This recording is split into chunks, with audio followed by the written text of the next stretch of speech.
بسم اللہ الرحمن الرحیم۔ اخبرت امرۃ بنت عبد الرحمن انہا سمعت عائشۃ ام المؤمنین تقول وذکر لها ان عبداللہ ابن عمر یقول ان المیت لیعذب ببقاء الحی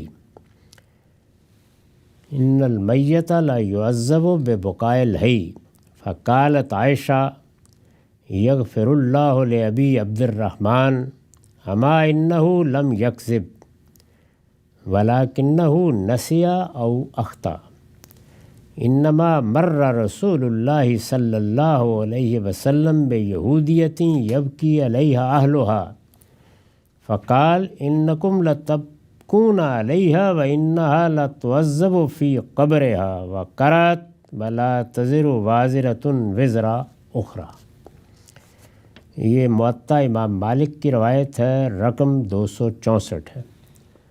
عذاب قبر کا باب ان چند روایتوں پر اب ختم ہو رہا ہے۔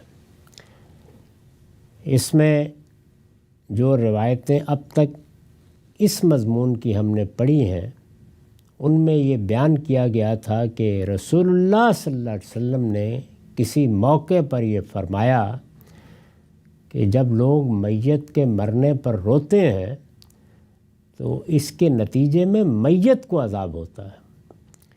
یہ سیدنا عمر کی روایت تھی، ان کے بیٹے نے بیان کی، پھر ہم نے مختلف روایتوں میں دیکھا کہ اس کا بار بار حوالہ دیا جا رہا ہے، پھر اس حوالے کی بھی بعض صحابہ یا صحابیات کی طرف سے تصدیق ہوئی، تصویب بھی کی گئی۔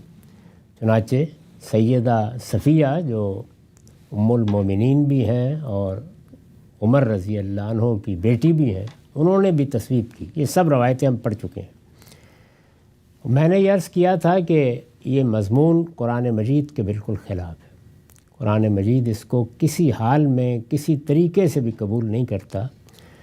قرآن مجید کا سب سے بڑا مضمون جزا و سزا ہے، تو جزا و سزا کے باب میں بالکل واضح اسلوب میں یہ بات بتا دی گئی ہے کہ یہ نہیں ہو سکتا کہ کسی شخص کا عمل کسی دوسرے کے لیے اس کی صحیح کے بغیر نافع ہو جائے، یہ نہیں ہو سکتا۔ وَلَيْسَ لِلْإِنسَانِ إِلَّا مَا سَعَى، اور اسی کے مقابل میں یہ بتا دیا گیا تھا کہ وَلَا تَزِرُ وَازِرَةٌ وِزْرَ أُخْرَى، کوئی جان کسی دوسری جان کا بوجھ بھی نہیں اٹھا سکتی۔ یعنی یہ بھی نہیں ہو سکتا کہ میرا عیب آپ کے لیے ضرر رساں بن جائے، آپ کا میرے لیے بن جائے، یا کوئی گناہ کر کے میں اس کا ایصال عذاب کسی کو کر دوں، یہ نہیں ہو سکتا۔ یہ قرآن مجید کے بالکل خلاف ہے۔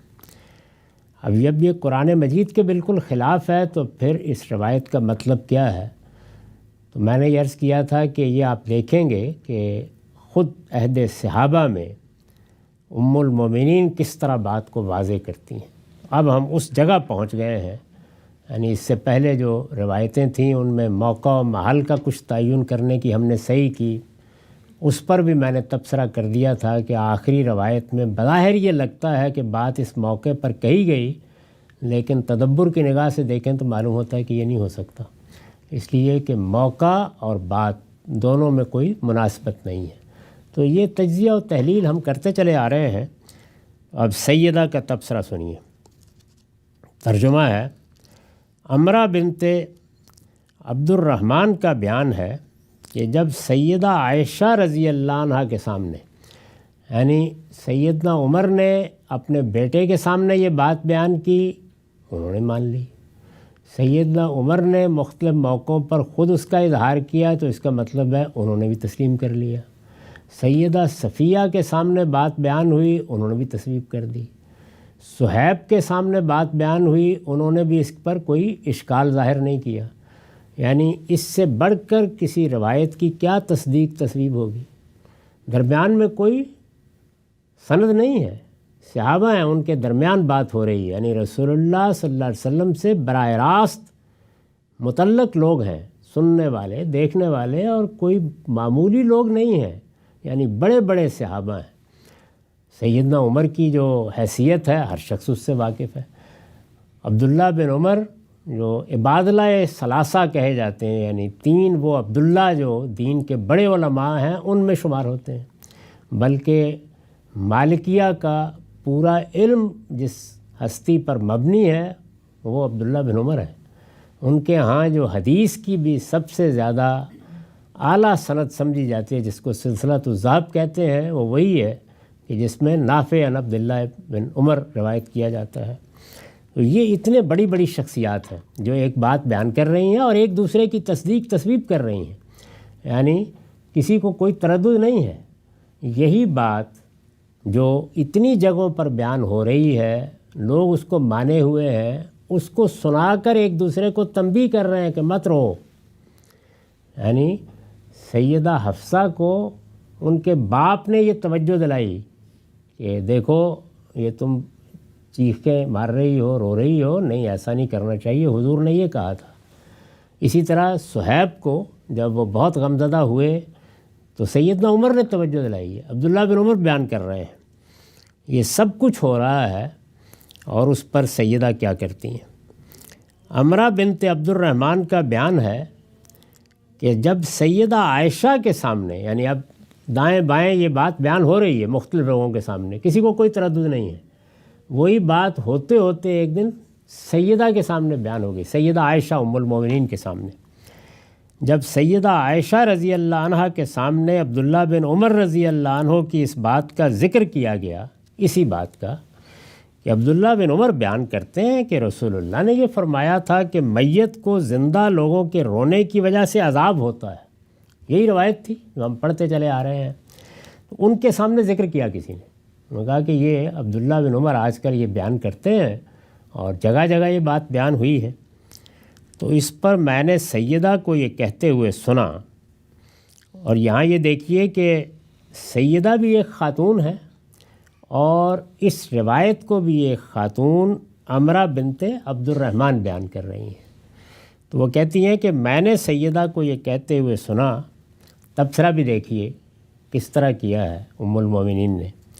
اللہ تعالیٰ ابن عمر کی مغفرت کرے، یہ بات جان لو کہ انہوں نے جھوٹ نہیں بولا، بلکہ بھول چوک کی وجہ سے یہ بات اس طرح بیان کرتی ہے۔ یعنی پہلے تو انہوں نے مخاطبین سے کہا کہ یہ خیال نہ کرو کہ رسول اللہ پر عبداللہ بن عمر کوئی جھوٹ باندھ سکتے ہیں یا عمر کوئی جھوٹ باندھ سکتے ہیں، انسان سے غلطی بھی ہو جاتی ہے۔ اب وہ پہلے انہوں نے یہ تبصرہ کر کے مخاطبین کو بتایا کہ غلطی، سمجھنے کی غلطی، بات کی غلطی، بات کے انتقال کی غلطی، 10 امکانات موجود ہوتے ہیں روایت میں۔ جب اس پر تنقید کی جائے تو یہ خیال نہیں کرنا چاہیے کہ اچھا تو فلاں راوی جھوٹا ہے، نہیں، ضروری نہیں ہے۔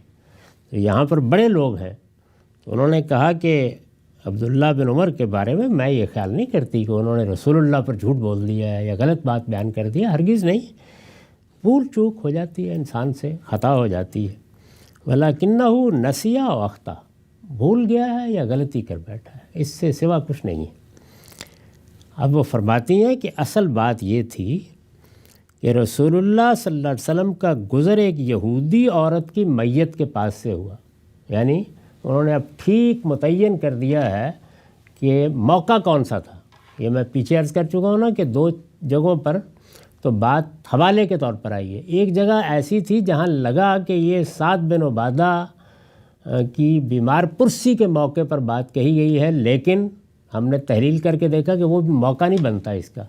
اب سیدہ بیان کرتی ہیں کہ موقع کیا تھا۔ یہ جو موقع کی تعین ہے یہ تاریخی روایات میں نہایت اہمیت کی حامل ہے، کیونکہ اگر آپ موقع متعین نہیں کریں گے تو بات بعض اوقات کچھ سے کچھ ہو جائے گی۔ تو وہ فرماتی ہیں کہ رسول اللہ صلی اللہ علیہ وسلم کا گزر ایک یہودی عورت کی میت کے پاس سے ہوا جس کی جدائی پر اس کے گھر والے رو رہے تھے، جیسے عام طریقہ ہوتا ہے۔ آپ نے یہ دیکھا تو گزرتے ہوئے فرمایا تم اس پر رو رہے ہو جبکہ اس کو اپنی قبر میں عذاب ہو رہا ہے۔ یہ نہیں فرمایا تھا حضور نے کہ تمہارے رونے کی وجہ سے عذاب ہو رہا ہے، یہ بات ایسے کہی گئی تھی۔ جملہ یہ تھا جو سننے والوں کے ہاں اور ان بڑے لوگوں کے ہاں اس طرح علت و معلول کے رشتے میں بندھ کے کچھ سے کچھ بن گیا۔ پھر سیدہ نے قرآن کی آیت پڑھی وَلَا تَزِرُ وَازِرَةٌ وِزْرَ أُخْرَى، وہی آیت، کوئی کسی دوسرے کا بوجھ نہیں اٹھا سکتا، فضول بات نہ کرو۔ مطلب یہ ہے کہ بات اس طرح کہی گئی تھی جس میں عبداللہ بن عمر رضی اللہ عنہ اور بعض دوسرے صحابہ نے غلطی سے علت و معلول کا رشتہ پیدا کر دیا اور نتیجے کے طور پر وہ بالکل ناقابل فہم ہو گئی۔ دیکھیے سیدہ نے کس خوبی کے ساتھ اصل بات اور اس کے موقع محل دونوں کی وضاحت کر دی، یعنی یہ وہ تنقید ہے روایت پر جو خود اس وقت ہوئی۔ ابھی اس سلسلے کی 2 آخری روایتیں باقی ہیں، ان میں آپ دیکھیں گے کہ سیدہ اور کیا کیا کچھ واضح کرتی ہیں، اور اس سے اندازہ ہوگا کہ اہل تفقہ کی وہ صحابہ میں کتنی بڑی امام ہے۔ وآخر دعوانا الحمدللہ رب العالمین۔